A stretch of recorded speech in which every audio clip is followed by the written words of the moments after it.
Então, gente, sejam muito bem-vindos à nossa primeira aula do Teologia Nossa de Cada Dia. Eu quero agradecer você por ter aceitado o convite. Estou muito feliz, muito entusiasmado de você estar aqui.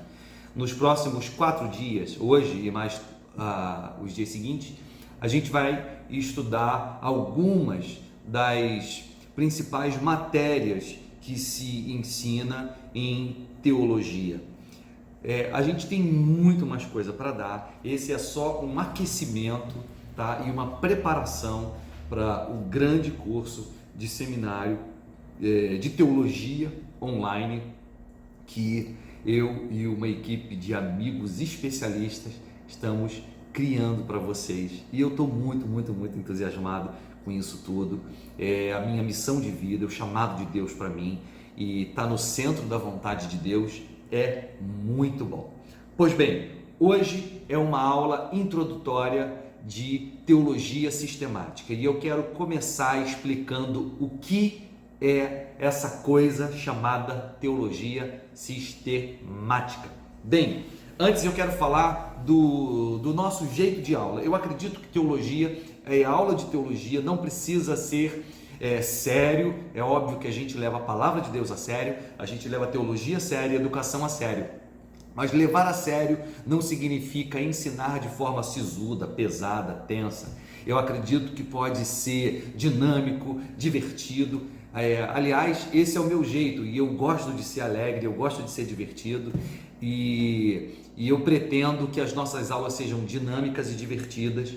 Apesar de muito conteúdo, eu acho que um adolescente ou uma criança poderia assistir e achar engraçado e ficar curioso por ouvir o conteúdo, tá? Então, vem comigo nessa jornada, vamos dar risada junto, vamos chorar junto, vamos aprender junto, tá bom? Então, vamos lá. Teologia sistemática, o que vem a ser esse negócio? Bom, quando uma pessoa... A curiosidade é o que se ensina num seminário, né? A gente vai aprender a orar, a gente vai a ler texto por texto. Não, mais ou menos. Existe uma diferença entre teologia e espiritualidade.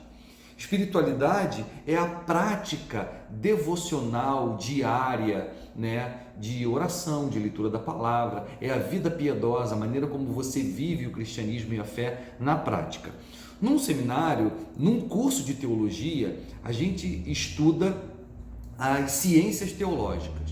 E aí eu pretendo explicar para você como, por exemplo, se pensa e se constrói essa coisa chamada teologia sistemática. Trocando em miúdos, são os principais temas da Bíblia e da fé cristã organizadas de uma forma sistêmica. Ou seja, o livro, né, de teologia sistemática está aqui, eu tenho Luiz Berkoff. Gente, esse livro aqui é muito antigo, a capa não é essa. Livro bom é livro velho, tá? Usado assim, ó, rasgado. Então esse aqui é Teologia Sistemática. A minha esposa botou essa capa de um outro livro aqui porque a minha capa já estava toda detonada, destruída. Eu levei 1 ano lendo esse livro aqui. Assim que eu saí do seminário, assim que o seminário terminou, né? Foram 5 anos. Eu falei, bom, eu vou ler esse livro todo. E eu levei exatamente 1 ano lendo isso aqui, letras miúdas. E eu lembro que alguns capítulos em que eu cheguei, por exemplo, quando fala de eleição, predestinação, eu terminei o dia, eu lembro como se fosse hoje, isso deve ter uns 18 anos, não mais, tem 20 anos que eu terminei o seminário, se eu não me engano. Eu terminei no ano 2000, terminei o seminário em 2000. Eu lembro no final do dia eu estava morrendo de dor de cabeça, estourando de dor de cabeça, porque a gente lida com muita lógica, um raciocínio agudo, muita informação e dificuldade de associar coisas que eram tão desafiadoras para a mente e para o coração. Apesar de eu ter feito todo o seminário, né? E no seminário a gente ter visto muito essa matéria, eu terminei estourando de dor de cabeça no final do capítulo sobre eleição e predestinação de Luiz Berkoff. Bom, eu não recomendo, confesso que eu não recomendo você ler teologia a partir de Luiz Berkoff. Eu gosto muito dele, tenho um carinho muito grande, meu precioso, por Berkoff. Mas existe um livro de teologia sistemática que é a mesma linha calvinista reformada, que é de Wayne Grudem, Teologia Sistemática de Wayne Grudem. Talvez esse, quer dizer, talvez não, certamente esse é um livro muito mais, com uma linguagem mais coloquial, ele não perde em conteúdo e ele é mais, vamos dizer assim, mais atual. Ele usa exemplos atuais, termos atuais, tá? Eu li os dois, mas eu gosto mais de Berkoff, ele é mais técnico, né? Talvez seja uma leitura mais difícil, mais densa, mais pesada, e o outro é muito mais aplicado, mas eu deixo a aplicação por minha conta. Eu gosto da arrumação que o Luiz Berkoff faz. A minha mente se tornou muito organizada, muito sistemática, muito metódica para o conhecimento. Isso facilitou muito a minha argumentação. Quando eu ouço alguém falar alguma coisa, eu sei do que ele está falando, o erro que ele está cometendo, se não está cometendo, de que doutrina ele está se referindo, mesmo que a pessoa que está falando comigo não saiba de que doutrina está se referindo, mas de cara eu sei. Então, teologia sistemática é talvez a matéria, né, mais importante para um estudante da Bíblia, para um estudante de teologia, para alguém que quer conhecer o que 2000 anos de cristianismo produziu em termos de conhecimento, de razão, a razão regenerada a partir de um coração regenerado. Enfim, é o que existe de mais importante para você desenvolver uma mente que pensa de forma organizada as principais verdades da fé cristã, as principais verdades que a Bíblia ensina de maneira organizada. Beleza? Então vamos lá, eu quero mostrar para você como ela se divide. Então vamos lá. Como se divide e quais são os temas da teologia sistemática? Ou seja, o que os estudiosos, ao olhar para a Bíblia como um todo, Antigo e Novo Testamento, entenderam que era uma matéria, que é uma doutrina que precisava virar um temas centrais, importantes, né? Como olhar para a Bíblia e organizar o pensamento. Pois bem, e aí está aqui. O Berkoff ele divide a teologia sistemática da seguinte maneira: ele começa pela doutrina do ser de Deus, ele vai falar da doutrina de Deus, quem é Deus, ou seja, a pessoa de Deus. Então ele vai falar sobre a existência de Deus, a cognoscibilidade, ou seja, Deus é conhecível, porém incompreensível. Eu posso conhecer a Deus, tem até aquela música, né? Ninguém explica Deus. Bom, explica mais ou menos, porque a Bíblia fala de Deus. A gente consegue explicar Deus a partir do que a Bíblia explica. O que a Bíblia não explica, a gente se cala. Então, é verdade que ninguém explica Deus. Sim, sim e não, né? Ninguém explica tudo de Deus. Deus é conhecível. Ou seja, nós conhecemos de Deus aquilo que a palavra de Deus revelou dele. Mas ele é incompreensível no sentido de que ele é um ser de outra natureza nossa. E Deus é infinito. Quando a Bíblia diz que Deus é infinito, significa que ele não é só infinito em relação ao tempo. Não significa só que ele nunca morrerá e que ele nunca teve início, que ele viveu para sempre. Significa que ele é infinito no seu ser, na sua sabedoria, no seu poder. Tudo que diz respeito a Deus, ele e todas as suas características, ou seja, todos os seus atributos. Grava essa palavra, atributo. Atributo na teologia é característica. Todos os atributos de Deus, as características de Deus são infinitas. O amor de Deus é infinito. Significa não só que ele não termina em relação ao tempo, mas ele não termina também em relação ao espaço. Ele abrange tudo. Deus é infinito em tamanho, que tem a ver com a imensidade de Deus, né? Deus é imenso. Ou seja, significa que Deus criou o universo, tá? Mas ele não está contido dentro do universo. Você lembra das nossas aulinhas de matemática na infância? Contém e está contido. Pois bem, Contém é estar dentro, né? Ou não? Não. Contém, ele está dentro e está fora também. E está contido é só dentro, né? Deus contém, né, o universo, ele permeia todo o universo, mas ele não está contido no universo. Ele está para além do universo que ele criou, ele não está preso dentro da sua criação. Ele é muito maior que o universo. E aí, Santo Agostinho, uma curiosidade. Santo Agostinho, por exemplo, pensando a imensidade de Deus, o tamanho de Deus, ele fez a seguinte pergunta: se Deus está em todas as coisas, né, então ele está, por exemplo, nesse copo, né? Sim, está nesse copo, porque ele está em todos os lugares, né? Então ele está em tudo. Ok, ele está nesse copo. E aí, olha a pergunta que Santo Agostinho faz. Teria, portanto, um elefante mais de Deus do que uma formiga? Se Deus está em tudo, então o elefante tem mais de Deus do que uma formiga, porque a formiga tem um corpo muito menor, então tem muito menos de Deus. A resposta que o próprio Agostinho dá, não. Dizer que Deus está em todos os lugares significa dizer que Deus está em tudo, significa dizer que Ele está em todos os lugares, com todo o seu ser, ao mesmo tempo. Isso significa que um elefante, apesar de ser maior que uma formiga, ele não contém mais de Deus do que uma formiga, porque Deus está com todo o seu ser em um elefante, assim como está com todo o seu ser em uma formiga. A teologia também diz o seguinte: se Deus está em todos os lugares com todo o seu ser ao mesmo tempo, então Deus também está no inferno?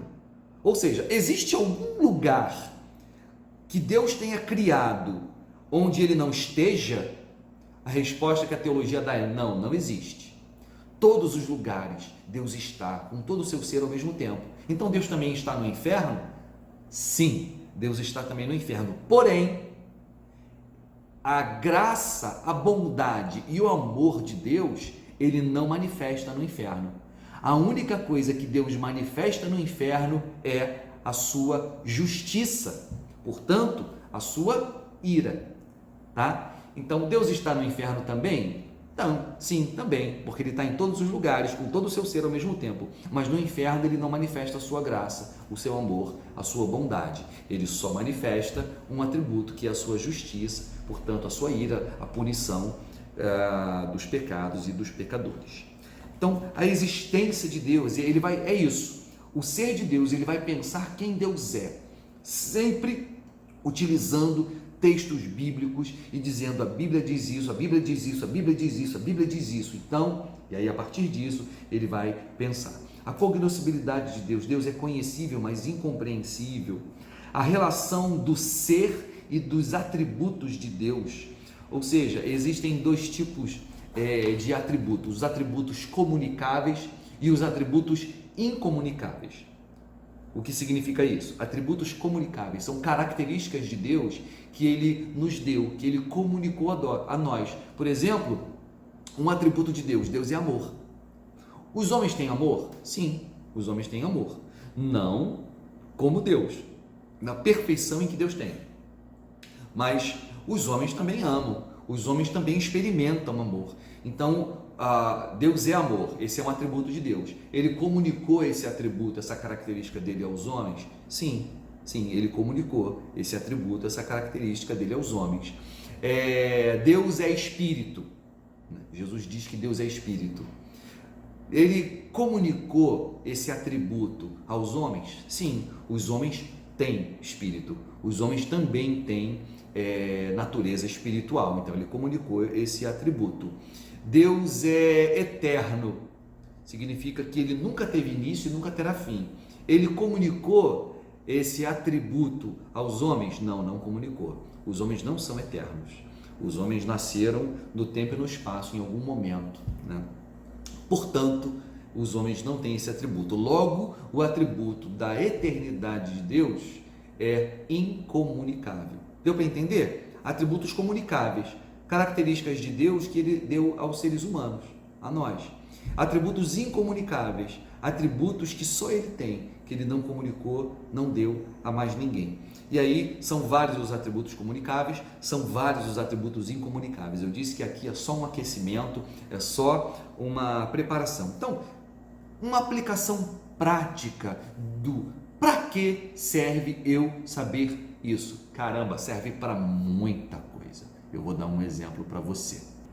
Quando dizem que Deus criou o homem à sua imagem e semelhança, não significa dizer que Deus criou o homem na imagem e semelhança estética.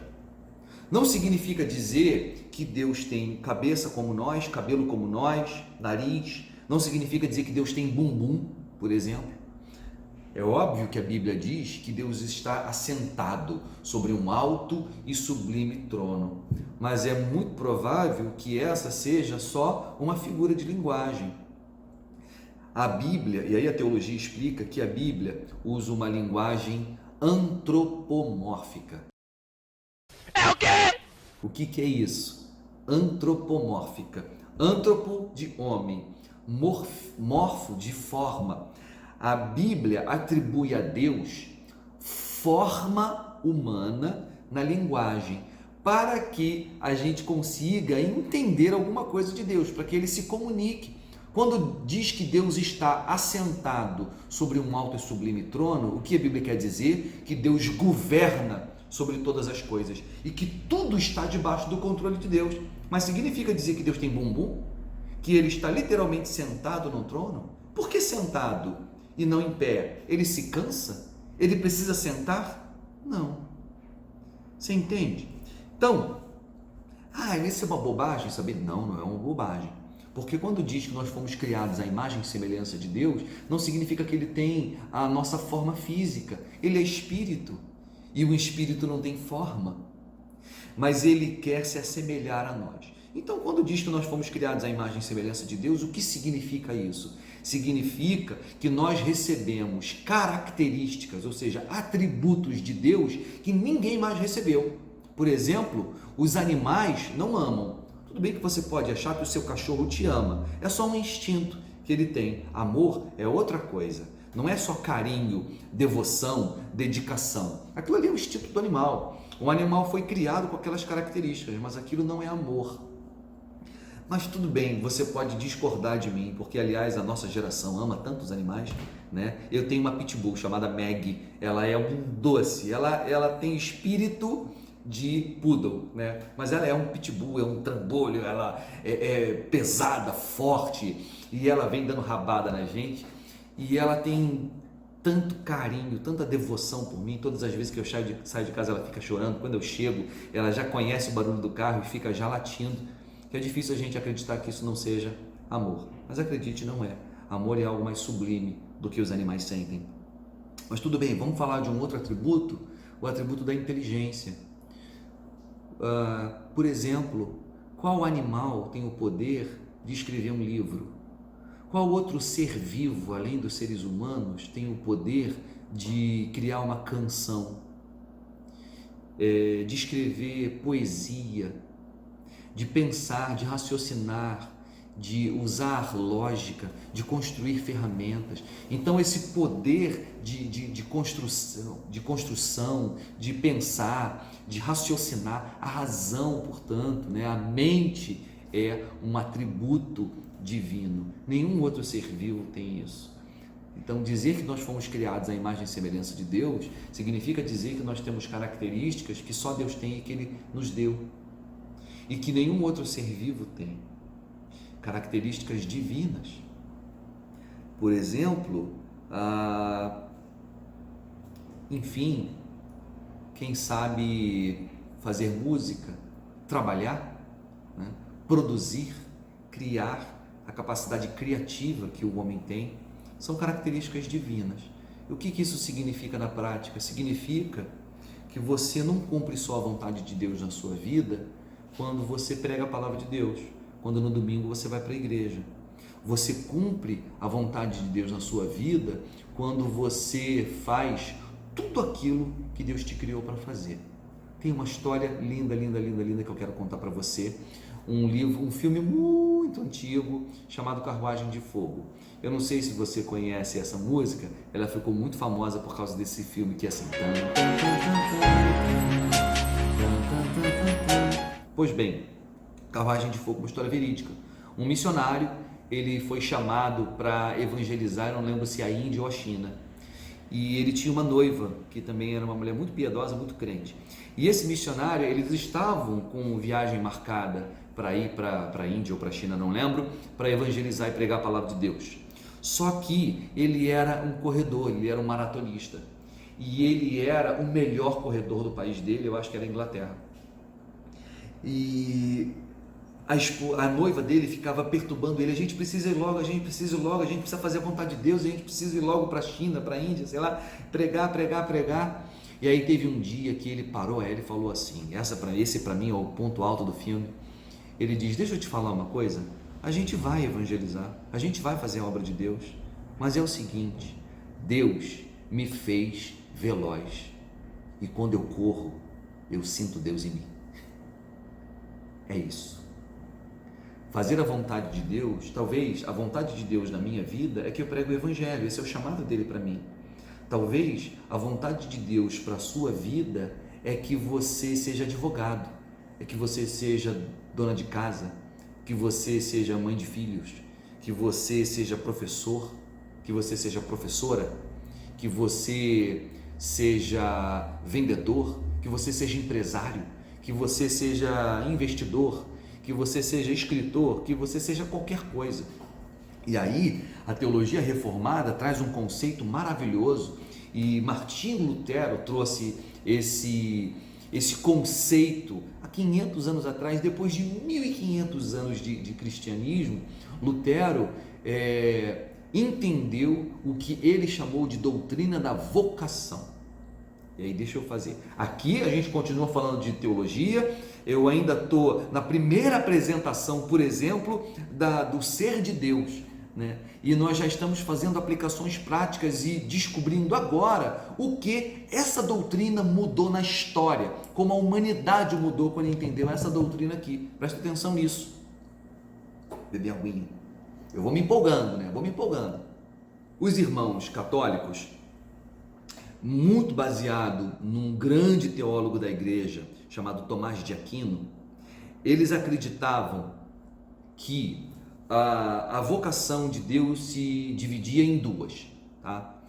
Em vida sagrada, que significa você viver lendo a Bíblia, orando, buscando a Deus, vida de oração e contemplação, meditação, tá? E aí, se você queria viver para a glória de Deus, você tinha que virar padre, monge, monja, freira, ou entrar para um mosteiro e passar uma vida de oração, leitura, meditação e contemplação das obras de Deus. Se você não quisesse viver para a glória de Deus, então você ia viver a vida secular. Você iria se casar, ter filhos, cuidar dos filhos, da esposa, do marido, você ia ter uma profissão qualquer e você ia viver a vida, ou seja, a vida do mundo. Pois bem, Lutero, quando começou a ler a Bíblia, e sendo monge, um monge agostiniano, ele disse: não é isso que a Bíblia ensina. E aí Lutero entendeu a teologia, a doutrina da vocação. Vocação significa chamado, alguém que vocatio, né? Chamado, alguém que foi chamado por Deus. A doutrina da vocação. E qual é a doutrina da vocação de Lutero? Todo ser humano é vocacionado por Deus para alguma coisa. Portanto, toda vocação é sagrada e toda vocação glorifica a Deus. Se uma mulher foi chamada para ser vendedora de loja, empresária, advogada, dona de casa, faxineira, ela glorifica a Deus quando ela faz isso. Um homem foi chamado para ser eletricista. Todas as vezes que ele vai na casa de alguém e conserta a eletricidade daquela casa, quando ele cria um sistema O pedreiro, quando ele constrói uma casa, ele glorifica a Deus, fazendo aquilo que Deus criou ele para fazer. Em Gênesis, num dos primeiros capítulos, você vai ver os homens que tinham a arte da caça, os homens que tinham a arte de construir ferramentas de guerra, e os homens que lidavam com metal, né? Porque Deus lhe deu, o texto diz isso, Deus deu a eles o dom de fazer isso. Quando o templo de Salomão vai ser construído, diz que foram chamados homens que Deus deu o dom da arquitetura, da engenharia, dotou eles de conhecimento para isso. E eles não glorificavam a Deus só quando construíam o templo de Deus. Eles glorificavam a Deus quando eles construíam qualquer coisa. Por quê? Porque o mundo é obra de Deus. E quando nós fazemos o mundo se mover, nós estamos glorificando a Deus, porque Ele nos capacitou de dons e talentos. Esse homem entendeu isso. Ele seria missionário, ele foi ser, mas antes ele ganhou o campeonato mundial de corrida. E aí eu já dei o spoiler do filme. No final ele ganha e se torna o melhor velocista, corredor do mundo. Né? Depois que ele ganha, ele vai ser missionário. Mas ele diz: Deus me fez veloz, e quando eu corro, eu sinto Deus em mim. E aí o mundo mudou. Depois que Martinho Lutero desenvolveu essa doutrina, a maioria dos monastérios e dos mosteiros da Alemanha, pelo menos, e do mundo ocidental fecharam, porque agora os monges e monjas queriam viver para a glória de Deus, mas eles entenderam que não precisavam ficar reclusos dentro de um mosteiro. Eles podiam se casar, ter filhos, trabalhar e glorificar Deus na sociedade. Ali nasceu um novo tipo de cristão, porque agora os cristãos não eram mais considerados, aqueles que não estavam no monastério, que não eram padres ou freiras, não eram considerados cristãos de segunda categoria. Eles eram cristãos de primeira categoria, vivendo na sociedade. Agora, nós acreditávamos que a sociedade pode ser sagrada, né? A vida comum pode ser sagrada, e a gente pode glorificar a Deus em tudo que faz. E aí passou a não mais existir uma separação entre santo e sagrado. Gente, eu já falei muito e ainda tem muita coisa para falar. Vamos correr? Vamos lá. É que eu me empolgo e eu quero dar a aplicação prática, mas aqui eu esqueço que é só uma introdução, tá bom? Gente, eu amo ensinar. Muito mais quando tem gente interessada em aprender, é muito bom. Então vamos lá. Ele fala a relação do ser de Deus, os atributos de Deus, os nomes de Deus, os atributos de Deus em geral, os atributos comunicáveis e incomunicáveis, já falei sobre isso. Ele vai explicar sobre a trindade, como é esse negócio da trindade. Depois ele fala das obras de Deus. Ele vai falar os decretos de Deus, predestinação, que é uma doutrina complicada, criação em geral, criação do mundo espiritual, criação do mundo material, a providência de Deus. Depois, a segunda parte, a doutrina do homem com relação a Deus. Na teologia a gente chama de antropologia, ou seja, a origem do homem, como Deus criou o homem, por que Deus criou, a natureza do homem, o homem como imagem de Deus, já dei alguma introdução sobre isso, o homem na aliança das obras. E aí existem dois pactos que Deus fez: o pacto das obras e o pacto da graça, ou a aliança das obras e a aliança da graça. Isso aqui é muito importante saber. A origem do pecado, né? O homem no estado de pecado. Quer dizer, Deus criou o homem pecador? Não, Deus criou o homem santo, mas com potencial para pecar e com potencial para não pecar, né? E o homem pecou. A origem do pecado, caráter essencial do primeiro pecado, ele vai explicar o que foi o primeiro pecado do homem, né? A transmissão do pecado, como o pecado original, que é o pecado de Adão e Eva, transferiu e foi transmitido para os homens. O pecado na vida da raça humana, a punição do pecado. Por que uma criança nasce doente? Por que uma criança nasce com câncer? Por que uma criança nasce cega, nasce aleijada? Bom, se a doença é consequência do pecado na humanidade, por que uma criança nasce assim? Os discípulos perguntam isso para Jesus, né? Quando viam um cego, eles perguntam: quem pecou, ele ou seus pais, para que nascesse cego? A resposta, na verdade, é que a punição pelo pecado não é por um pecado direto que eu cometi, mas pelo pecado original. Quando eu nasci, eu já nasci condenado. Davi diz isso no Salmo 51, ele diz, em pecado eu nasci, em pecado me concebeu a minha mãe. O que Davi está querendo dizer? Está querendo dizer que a mãe dele era uma adúltera, era uma prostituta, alguma coisa assim? Não, de forma nenhuma. Né? A gente sabe quem era a mãe e o pai de Davi. A questão ele está dizendo que desde que ele nasceu, desde que ele estava dentro da barriga da mãe, ele carregou o pecado original, o pecado que veio de Adão e Eva. Portanto, a teologia entende que Deus fez um pacto com Adão e Eva. Esse pacto se chama pacto federativo, pacto federal. Sabe, quando em 84 ou 86 foi a Constituição, ou a Constituição é de 88, acho que é de 88, né? Eu já era nascido, mas eu não assinei nada. Eu não assinei nenhum documento, não concordei com nada. Mas eu nasci no Brasil. E homens antes de mim construíram a Constituição Federal do Brasil. E o que é uma Constituição Federal? São leis que valem para o país inteiro. E quando eu nasço nesse país, eu nasço subordinado a essas leis.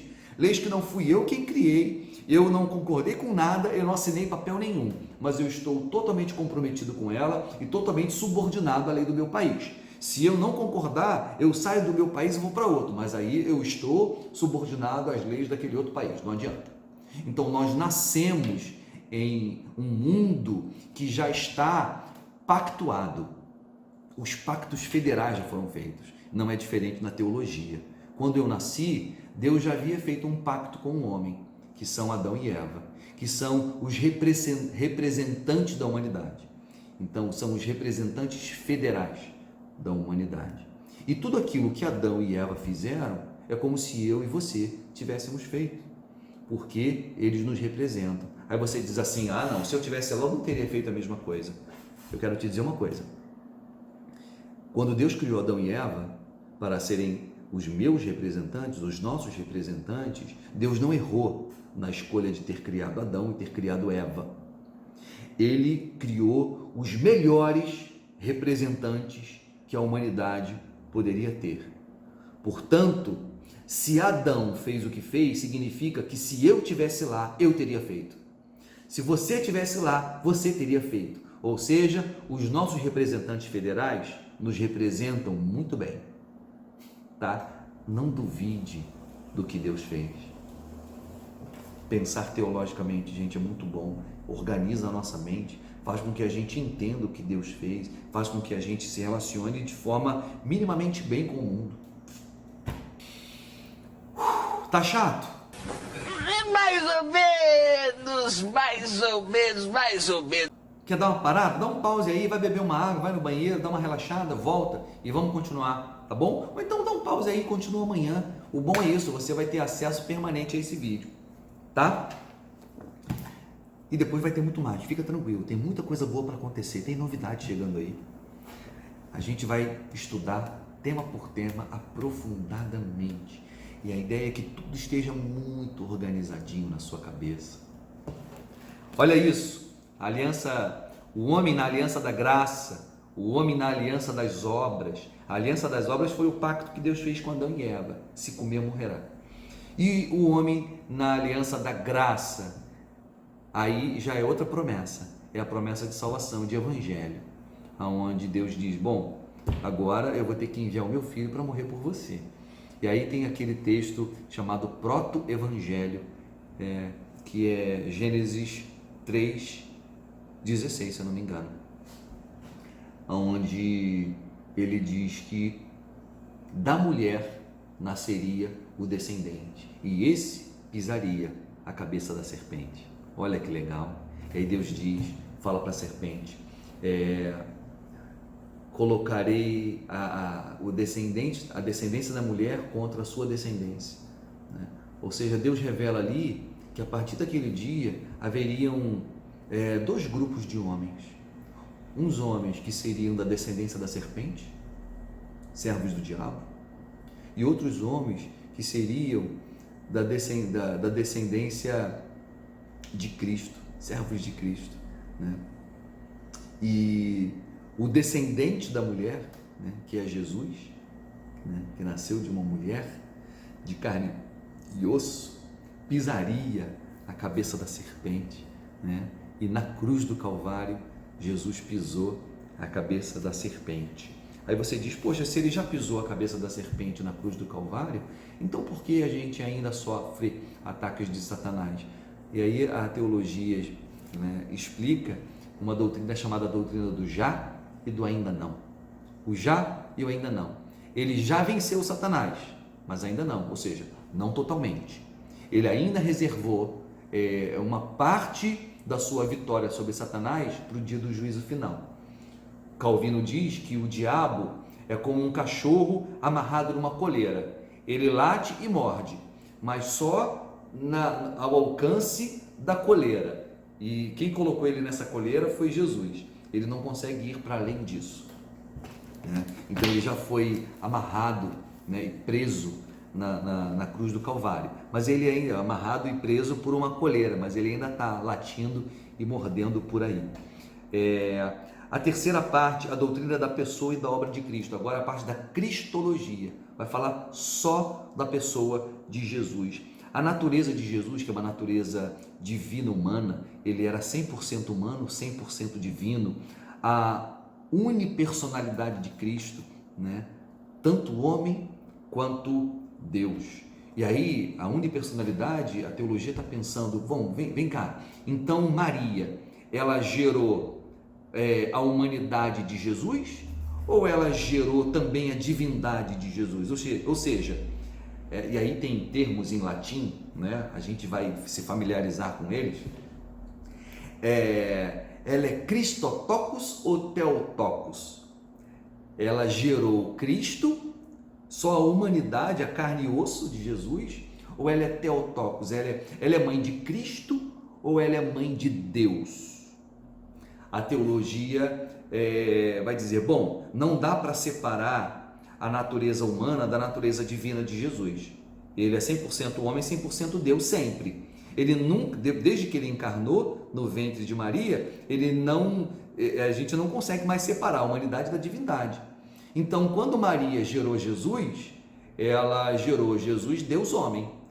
Então, pode-se dizer que Maria gerou Deus? Sim, Maria gerou Deus. Não que Deus não existisse antes de Maria, né?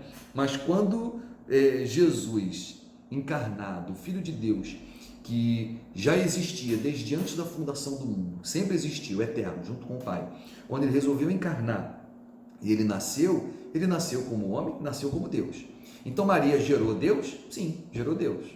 Isso faz de Maria um ser divino? Não faz de Maria um ser divino, mas faz uma mulher que gerou Deus, certo? Então ela é mãe de Deus? Ela é mãe de Deus. O problema é a gente colocar ela como quarta pessoa da Trindade, ou nós atribuirmos a Maria alguma divindade ou algum poder, né, de interceder por nós e tudo mais. Esse é o equívoco que a igreja cometeu ao longo dos anos. Mas Maria gerou Deus? Sim, Maria gerou Deus. Se ela gerou Jesus e Jesus é Deus, ela gerou Deus. Simples assim. Tá bom? Depois a gente vai explicar isso tintim por tintim e quais as contraditoriedades, né, de você pensar diferente disso, tá? Tem anos de ensinamento e muitos homens e mulheres de Deus, gente piedosa com uma cabeça boa, pensando esse problema aqui, tá? Então toma cuidado para quando você ouvir uma doutrina, uma afirmação e você, não gostei disso, discordo. Pô, mas discorda por quê? Se eu colocar todos os textos bíblicos e os argumentos dos teólogos falando sobre isso, você vai dizer, entendi, realmente, eu acho que... Então vamos ser humildes quando a gente estuda teologia, vamos ser humildes, né? A gente tem muito que ouvir, muito que aprender, tá bom? Pois bem, os estados de Cristo, o estado de humilhação e o estado de exaltação, ou seja, o estado de humilhação, quando Jesus veio como homem, se submeteu à natureza humana, a todas as dificuldades que um ser humano passava, né? Se submeteu à lei de Deus, se submeteu ao escrutínio e à perversidade dos homens, quando, por exemplo, foi cuspido, maltratado, humilhado, né? E o estado de exaltação, quando ele ressuscitou e subiu aos céus. Fala sobre isso. Os ofícios de Cristo, o ofício profético, o ofício sacerdotal, causa e necessidade da expiação, né? Porque Cristo, o Filho de Deus, precisava encarnar e morrer na cruz para expiar os nossos pecados. A natureza da expiação. Gente, isso aqui é fantástico, né? Teorias divergentes sobre a expiação, por isso que eu gosto de Berkhof. Ele sempre vai apresentar o que outros teólogos pensaram diferente disso. Ele vai contrapor o pensamento, depois ele vai trazer uma réplica, tá? Uma tréplica. Propósito e extensão da expiação, ou seja, Cristo expiou, salvou o mundo inteiro ou só um grupo de pessoas, só os eleitos, né? Ele morreu pelo mundo, mas ele salva o mundo todo? Não, ele não salva o mundo todo, ele só salva aqueles que creem. Como é que isso acontece? Enfim, depois a doutrina da aplicação da obra da redenção, né? Soteriologia, doutrina da salvação, salvação em geral, salvação especial, a operação do Espírito Santo, graça comum, graça especial, a união mística com Cristo, chamado geral, chamado externo, chamado interno, chamado especial, regeneração, vocação eficaz, conversão, fé, justificação, santificação, perseverança dos santos. Aí aqui ele conclui soteriologia, como se dá a salvação na vida do homem. Agora, a doutrina da igreja e os meios de graça. Ele vai falar sobre a igreja, nomes bíblicos da igreja e a doutrina da igreja na história, a natureza da igreja, o governo da igreja, o poder da igreja, os meios de graça, em geral, a palavra de Deus como meio de graça, os sacramentos como meio de graça, que são ceia e batismo, né? O batismo, a ceia do Senhor,